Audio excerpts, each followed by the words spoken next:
purpose-driven marketing, something that is near and dear to our mission at Vox Media.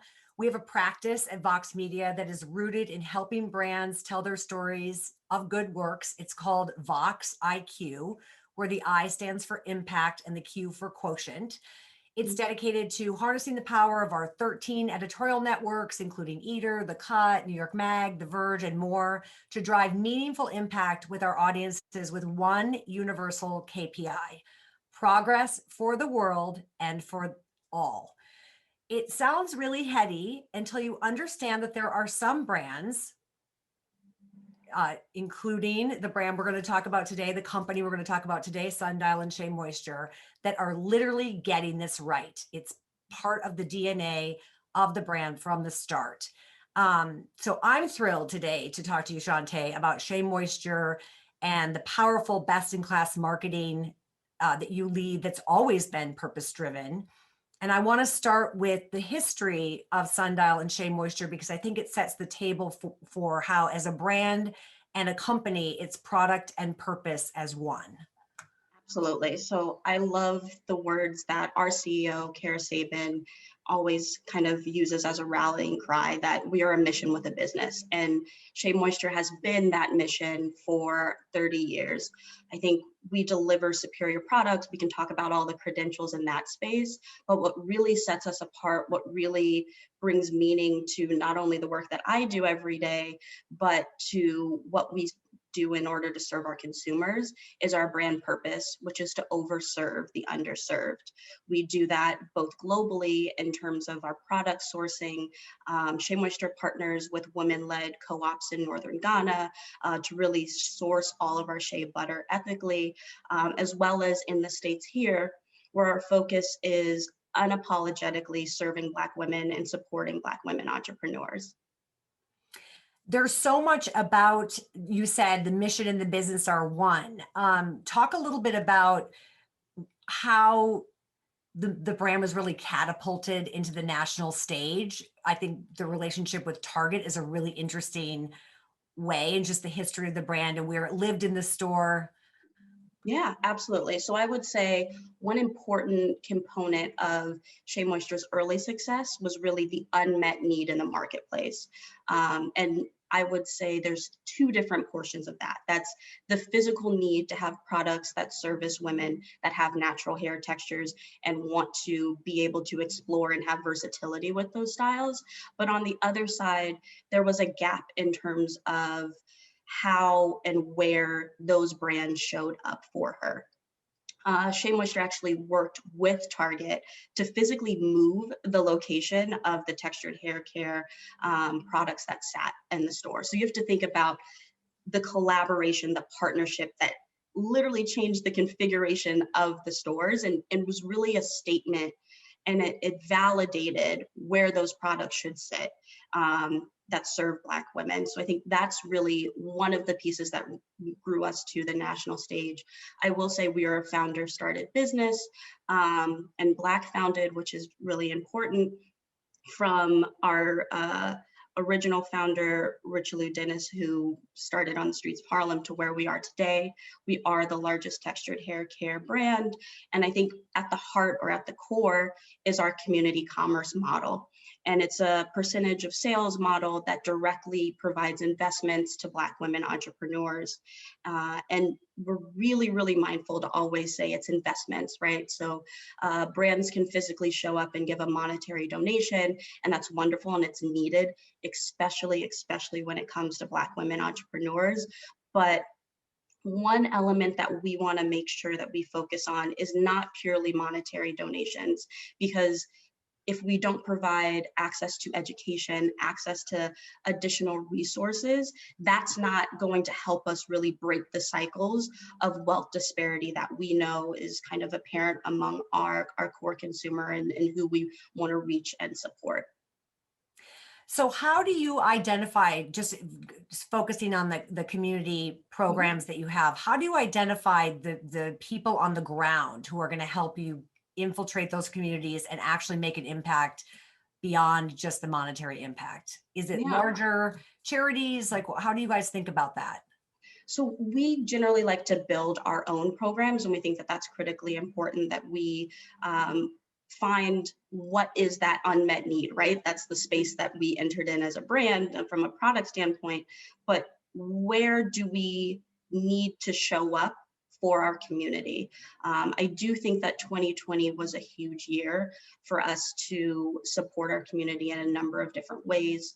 I can talk a little bit about some of those funds, but the identification portion of it, one piece that I think is really interesting is that we always reach out to our community.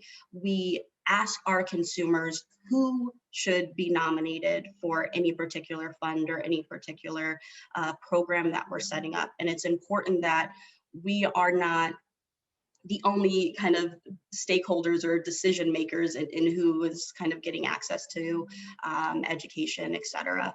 I think the other piece is making sure that we tap into experts in the space so that they can weigh in as subject matter experts. We're marketers day to day. We're not necessarily somebody that's immersed in a particular topic that we want to tackle. So it's also leaning on those experts as well. That's amazing. I think that feedback with your customer and the communities that you've created, I'd love to hear a little bit more about how your social community is actually truly a community, which I think a lot of brands struggle with. And it seems that you have figured it out. So it would be great to share with the people listening who are peer marketers. What is your secret there? Yeah, I feel like there's a lot of conversation in the marketing space now around how do you close the feedback loop, and social is a great way to do that. I do think that Shea Moisture as a brand has kind of always seen that as a core, and that's because we were a small brand that grew, and we use that as a constant reminder of, one, the work that we need to do, and the products that we need to create in order to serve our consumer base. We have a very, very tight community through social. We like to have active dialogue. I think the other piece is we like to show up and we like to support our community and hold space for people, because oftentimes that's not readily available. So whether it's creating an Instagram live series and we're having a dialogue and we're giving people that room to really share how they feel about everything that's going on in the world, or whether it's letting them know about a product that's out, or even to our influencer program, which actually allows us to hear that live feedback on products and allows them to know about what we're doing from a purpose standpoint as well.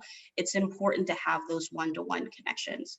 I will say that that is, again, part of what was the very beginning of Shea Moisture's success, is that we showed up at a number of different experiential events, obviously in person, because it was way before When we where we could, are right? currently. Yeah, exactly. Back in the day. Exactly. I feel like that's one thing that we've had that's almost been a little bit difficult, is that we're used to showing up at events, having that dialogue, having our team that lives and breathes it every single day talk to our consumers, get their real feedback, and take it back to the group, whether it's our innovation team or even our comms team, so that we have a true understanding of the mindset of our consumers. But that was also a large part of how we talk to our consumers, is having those one-to-one conversations, even though we are the largest textured hair care brand.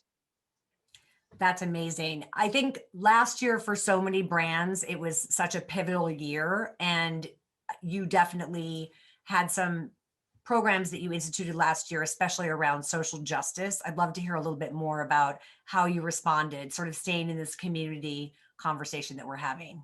Of course. So I would say first, in everything that happened in 2020, it's hard to take the walk back to the beginning of the year and where we were in April, right? Everybody was kind of figuring out their new life. Some people were protecting and caring for their loved ones. And we know that COVID was a time where we had to show up for our community. We know that Black consumers were impacted at a greater rate than the average American. So Shea Moisture launched a $1 million relief fund to support small businesses and small business owners during that time. We wanted to provide them with the financial relief, but also give them access to resources to navigate this time. I think in times of crises or in times of challenges or moments, that's where entrepreneurs shine, right? They see a problem, they jump in to solve it. So that moment was critical for us to invest and support those businesses. We partnered with a few different organizations to identify whether it were um, businesses that had changed and had pivoted. So if they had access to vehicles, are they driving people to doctor's appointments, et cetera, when public transit is changing, right? I think the other piece is that we also created an e-lab for women of color. It was designed as a way to provide access to resources, for them to have mentorship and really just advice, because one, in April, we didn't necessarily know where we were going to be and what was Everybody going on. needed advice and direction. What a great thing to bring to your community, for sure. Exactly. And we're going to come out of it. How do you prepare businesses to come out stronger and better than they were before everything from 2020 kind of kicked off? I do think the second component, and another huge effort by the collective marketing team, was our Social Justice Coalition Fund. So following the untimely and really tragic death of George Floyd, we announced a creation of a coalition. Again, going back to our community commerce model, it's investment, right? And that means monetary as well as education and support. So we had a 100K investment fund to support activists that are driving and working towards social change. And with that, we also had an advisory council. It was composed of 8 nationally recognized Black women and activists in their own right, so that they can provide that thought leadership to help the recipients of the fund learn and figure out what's the next step for their organizations. So there was an ongoing mentorship where they were able to collaborate and really figure out what they can do to continue pushing and doing the work on the ground. There is a big part of the Unilever acquisition moment that was also about this shared mission. And I know just last year, as part of our Vox IQ practice, we actually produced a 6-part podcast with one of your sibling companies, Ben and Jerry's, that was a chronicle of racism in America, actually up for a Clio Award and a Webby Award, which we're very proud of. Congratulations. But it's great to be part of a company that actually believes in purpose-driven marketing as a core entity and a core part of what drives everything that the brand is doing. So I'd love to hear about the acquisition, which I think is unique because it is a founder-based acquisition, and usually founders are looking for an exit path, and that's not necessarily what happened here. Yeah, so I will say, one, personally, working for our organization, it gives me energy to wake up every single day and know that it's the center of everything we do, and the support and the direction and leaning into our purpose and living it comes from leadership top down. I also want to mention that Unilever as an organization, we know that brands that have purpose perform well, right?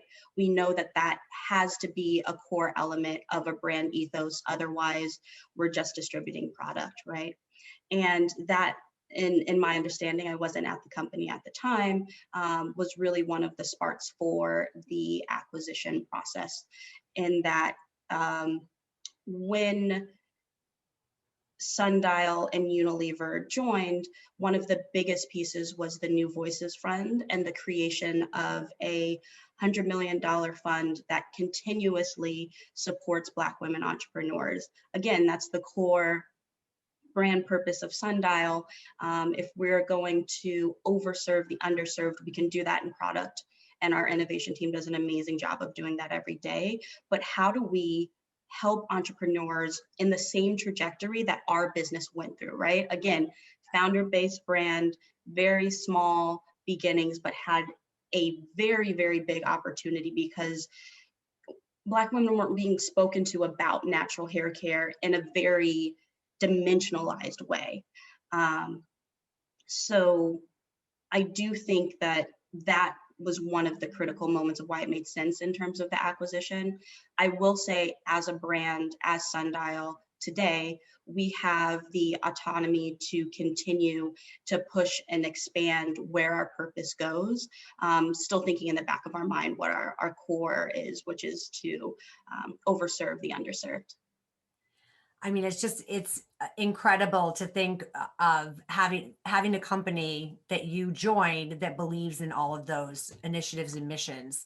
Um, I'd love to hear a little bit more about, I mean, you have so much that you do for Black founded businesses and female entrepreneurs, but there's a Dartmouth program that I just find fascinating. I'd love to hear more about what that program is and how you get entrepreneurs involved in it, and the benefits that they get out of it, which is again beyond just a financial investment. They actually come out of it with a business plan and a way to grow their own brands. Exactly. So our Dartmouth program allows us to fund a workshop series for Black women entrepreneurs that have already started their business, right? So they have that foundation, they have that idea, that concept down pat. What's important is to help unlock where their brand can go afterwards.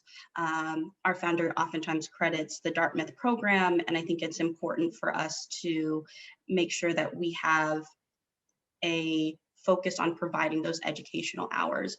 Throughout that week, they're able to learn and again, reshape and reimagine their business plan so that they know where they're taking their next step in that trajectory of their business.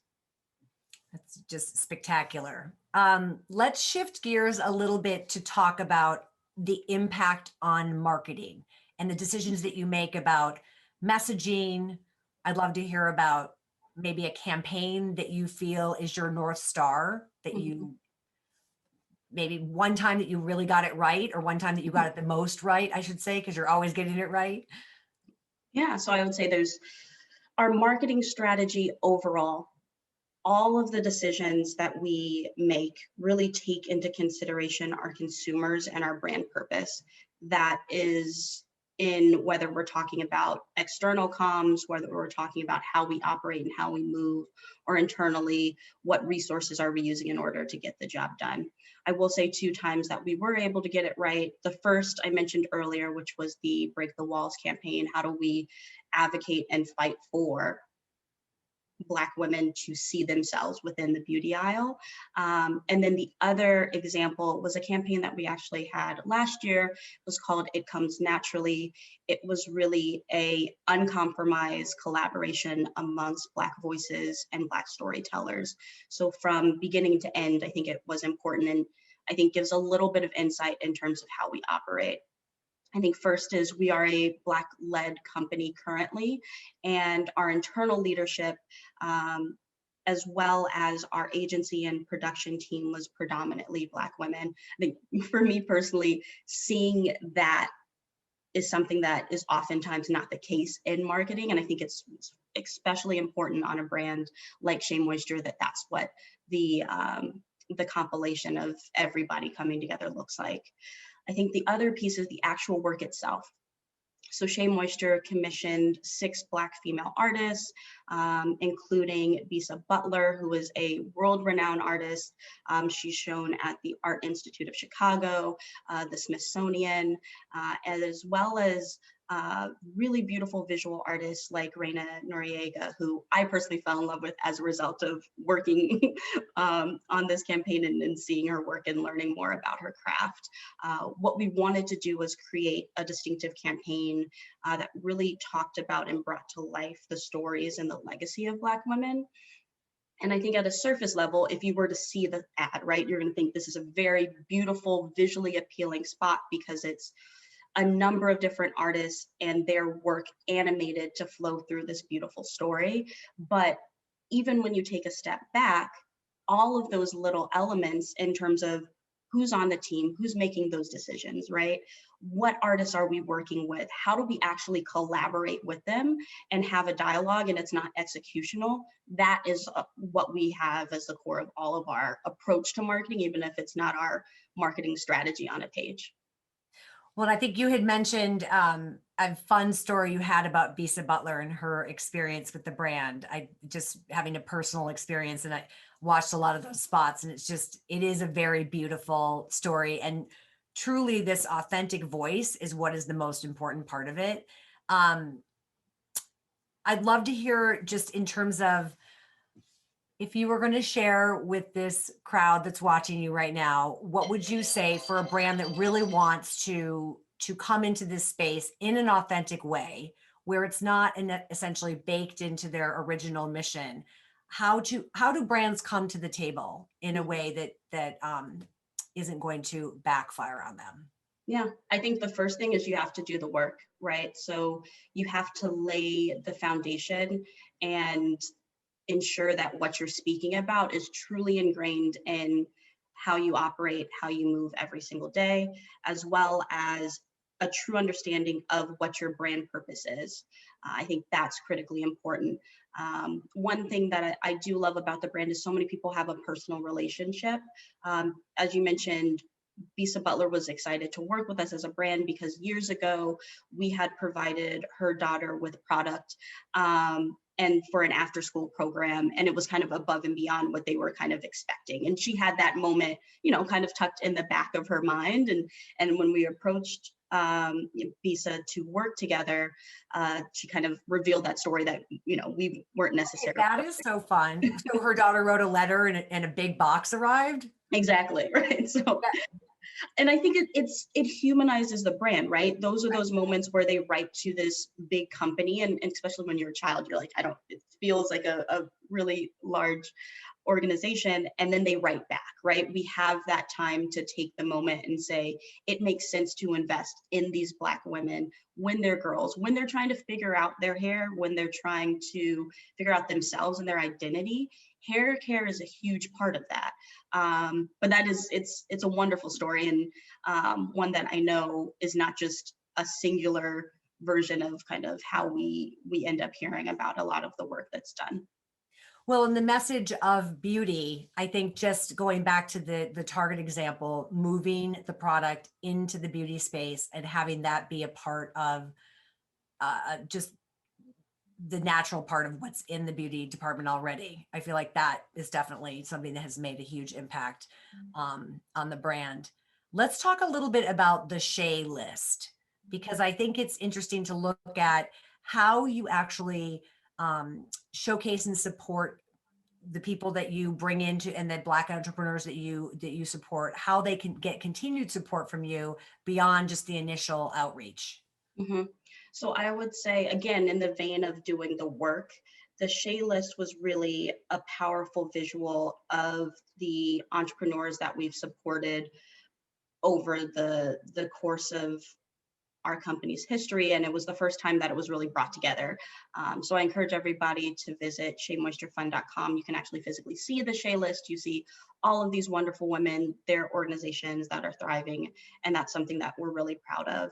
Again, in doing that work, it's important to know that we've invested $8 million to date through whether it's pitch competitions, educational resources, mentorship. And that work didn't happen last year when we decided to show up. It's been ingrained in how we operate. So the Shea list is really a representation of the work that we do every day. And it's important to know that we really feel like we invest in the dreams of Black entrepreneurs, whether it's working with the Dartmouth program and providing those educational resources, whether it's even investing in making sure that there's opportunities for Black women to go to college through our Jackie Robinson Fund collaboration. It's something that we constantly want to identify new and better spaces for us to support women. I'm always interested to hear about people's backgrounds and where they came to in their career and how you came to Shea Moisture and Sundial. Just tell us a little bit about your background. Sure. So I'm one of the rare people that decided when they were like 14 that they wanted to work in advertising. You're And kidding.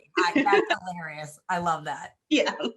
So and I'll I'll give you a little bit of a long story if you want to go back and I do. I really do.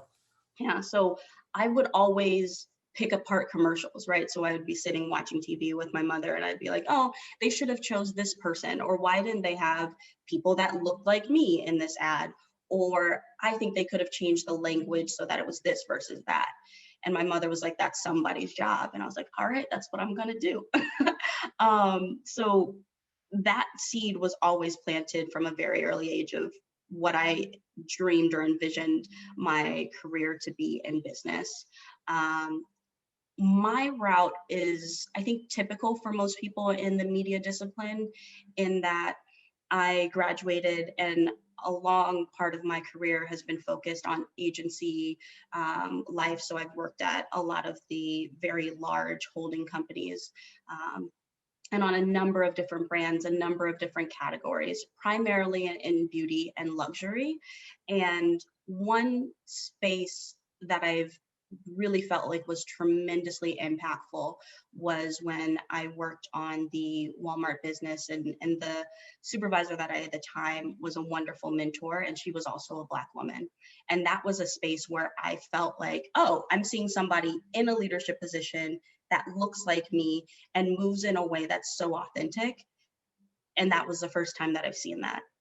I think women across the board, when they see that acknowledgement, they see that leadership, it's very, very transformational. And one of the reasons why I decided to move to Sundial was actually knowing that the space that I was going to be in, one, supported me as an individual, right? Supported me as a Black woman. And then also is a space where my leadership, the team that I work with every day, shows up and is a reflection of who our consumers are. So I think my background is more agency life. I think I can run down the roster of accounts I worked on, but that moment of seeing and knowing somebody looked like me and could have, and sparked the ability for me to move to my next position was important. And that's also what led me to work for Shea Moisture. I wanted to work for an organization that I knew mattered. That is a terrific story. It's always interesting to hear if there is one transformational moment, but the fact that you were critiquing advertising at age 14, you're right. You sort of you predicted your own destiny. That's spectacular. I look back and I'm like, I wonder how my mom put up with me. I think I was in elementary school and I made like a PowerPoint presentation that justifies why I needed to get an allowance for doing chores. So it was always kind of in the back of my mind that I'd likely work in business. And I had a wonderful mother that made sure to support That's spectacular. Making decks early on. that. Exactly. Do you look at the marketplace and see other brands where you think they're getting it right? I mean, we're not going to talk about anyone who's not getting it right, but I'd love to hear if you just have a personal, even if it's not necessarily in the beauty space, other brands that you really admire. Yeah, so I will say it's one of the brands within the Unilever portfolio in that it's Ben& Jerry's. And I think they get it right in that they have a clear focus on whatever initiative that they take on. And it's not just lip service, they're doing work on the ground every single day. So that's one organization that I feel like does the work, they lay the foundation. They'll come out, they'll make a statement, and a lot of times that's when they'll get mentioned, but that doesn't take away the work that they do every single day to try to move policies forward. I would absolutely agree. And having worked closely with them last year, it's a very impressive organization. So it's so nice that you're all in the same Unilever family.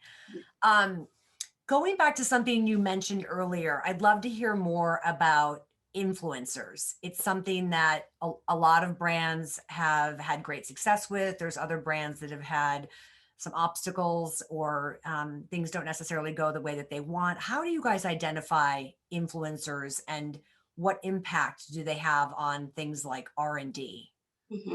Yeah, so I'd say influencers dimensionalize the brand, right? They give their own voice in a way that connects deeply with consumers because they have that personal relationship. I have tons of influencers that I feel like I'm friends with that I've never met in my entire life.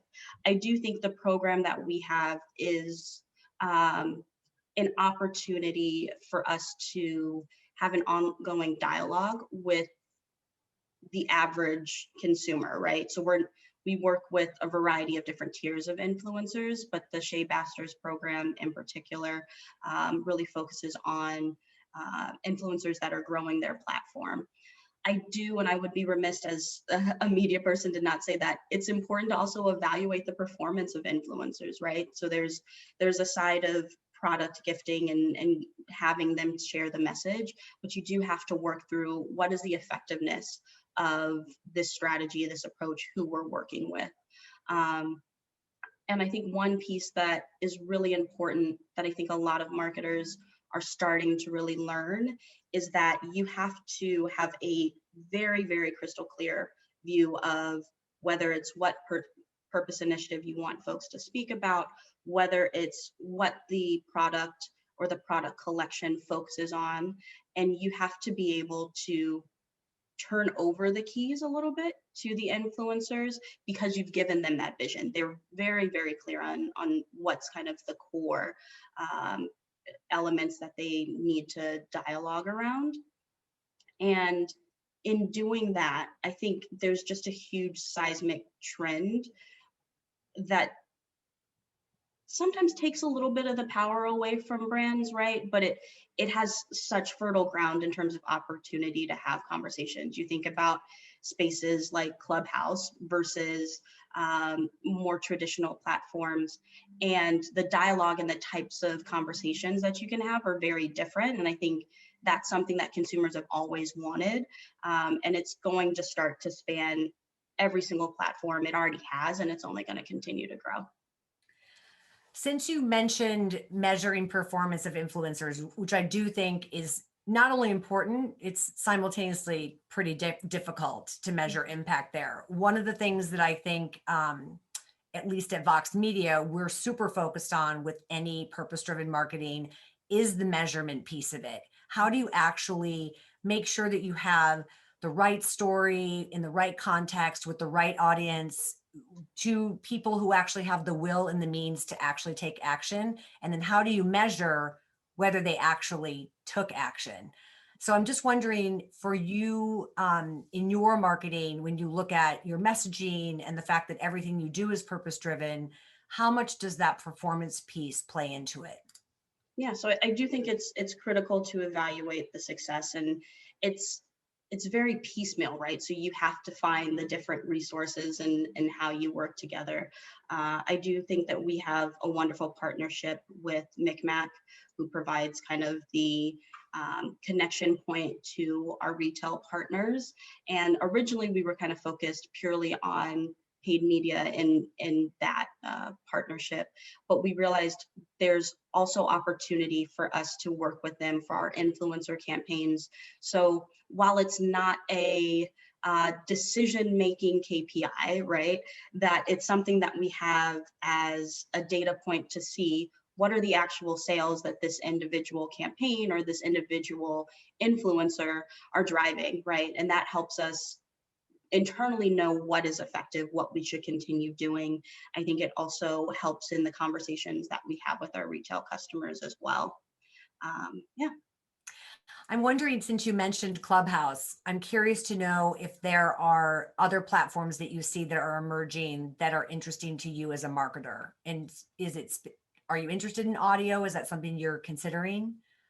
Yeah, so I feel audio, one, I think the power of audio has always been underestimated, whether it's terrestrial or digital. And I think Clubhouse is emerging, but it's not a new space, right? It's not the reinvention of audio. You can take it back and it feels like kind of a live podcast. You can take it even further and it really just feels like you're listening to radio, and you have that trust and that credibility that you put with the voices that you're hearing, regardless if you can't see their face. So I think it's definitely a platform that I find really interesting. I feel like most marketers have the same top two of like areas we want to explore. And it's Clubhouse and it's TikTok. And I think what is absolutely unique in those platforms is that you can't show up the way you show up anywhere else.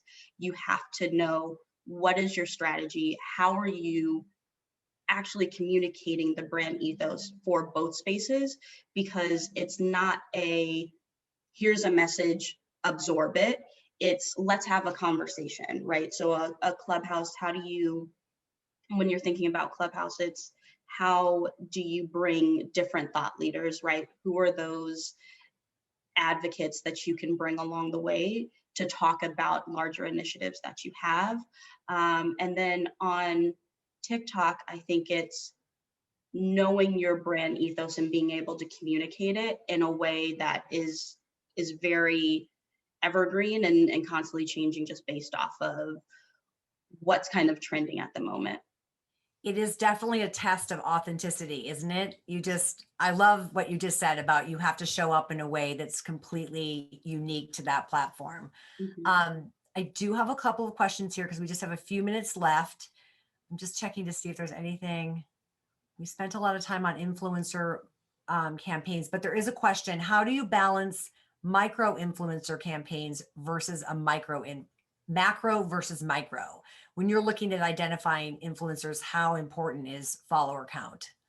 Yeah, so I think there's two different ways that you can work with influencers. And when we're thinking about influencers that have a larger following, it makes sense for us to tie them to one of our larger campaigns or big kind of tentpole moments throughout the year. I think the way that we like to work and partner with our smaller influencers is around either a collection launch. So we create our innovations within collections, or I would say the other way that we like to work with smaller influencers is really as content creators. And I think that's something that is very apparent. Again, when you think about platforms like TikTok, they are content creators, and the content need and feed on that particular platform necessitates us to work with a lot of different influencers in order to produce something that makes and feels fresh. But that's kind of how we distinguish or potentially work with different influencers. I don't think that it's no longer solely about the follower count.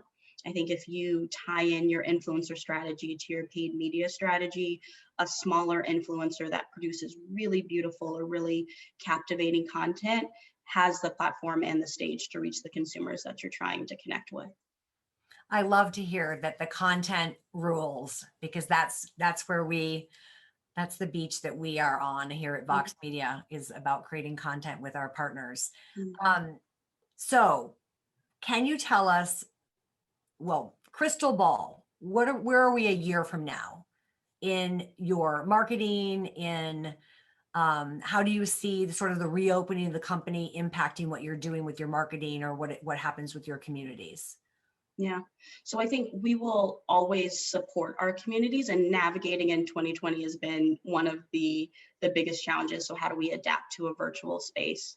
Again, we had open dialogues, and whether it's a full-blown virtual event, whether it's seeing something that's going on in the world, knowing that it matters to Black people and saying we need to quickly jump on an Instagram live and allow people space to feel, right?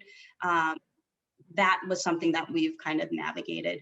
In terms of how we're reopening as a company, I will say when we left in March, I won the bet of saying that we were not going to be back into the office in 2 weeks. So I don't want to project anything into the future. But there will be Please do not tell us that we're here trapped in this virtual world for another year.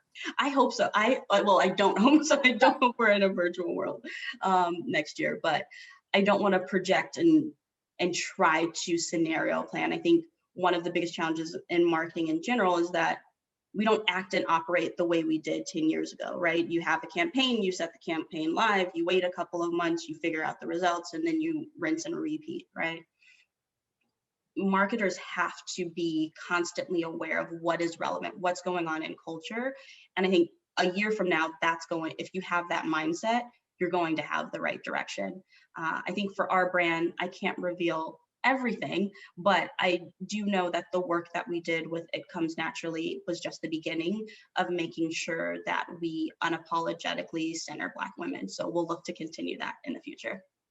Amazing. Okay, so I'll just do a couple of rapid fire here at the very, very end. What are you reading right now that you're excited about? What am I reading right now?